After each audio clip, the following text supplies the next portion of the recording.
So the other day, the Israeli occupation forces took a truck to an area where refugees were staying in Gaza.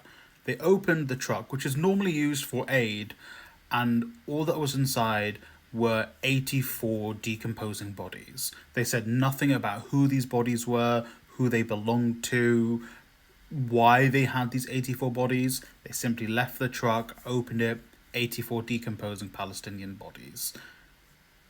Why? Why would the Israeli occupation forces have these bodies of clearly, likely innocent Palestinians and just leave them in front of other Palestinians in what is supposed to be aid? The only reason I can think of is it's meant to psychologically terrorize the people.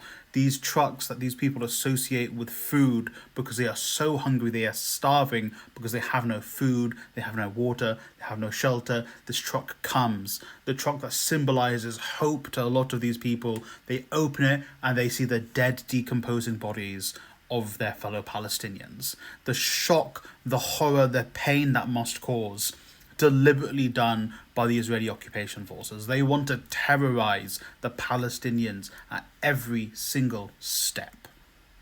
Zooming out a little bit more as well, Israel has caused a polio crisis in Gaza. The WHO are just rushing to get polio vaccines to Palestine, to Gaza, so they can give people the polio vaccines because they've discovered polio in the water, because the water's not getting treated. Like I said in yesterday's video, Israel is blowing up water reservoirs in Gaza, water reservoirs which would usually, be holding some clean water. And the water that they are getting delivered in Palestine is about 3 litres per person per day. You usually use 30 litres per day, and that 3 litres per person is probably an over exaggeration. It's probably 3 litres per group, 3 litres per family. And because of that, people in Palestine are being forced to drink dirty, untreated water, and they found polio in that dirty, untreated water. Polio is a killer. There's a reason we all get vaccinated against it when we are very young. This is going to kill children. This is going to kill adults.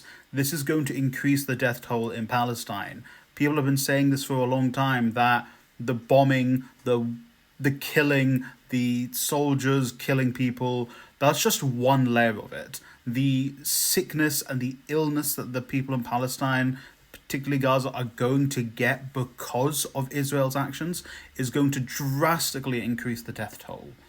That is why it is so important for you to get your government to do something to stop. We see Kamala Harris in the US basically telling pro-Palestine protesters, if you keep chanting about Palestine, Donald Trump is going to win. And then all of her followers chant and scream and celebrate that. What? You need to force your elected officials or potential elected officials to end this brutalization of Palestinians. The UK government is suspending new arms licenses to sell to Israel.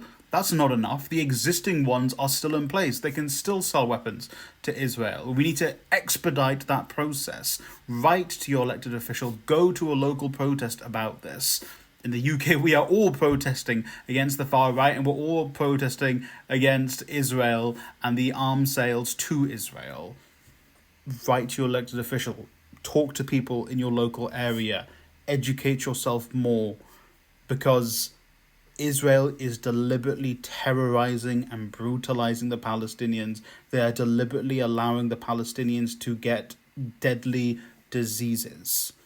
This is entirely what Israel wants. We cannot allow them to have what they want.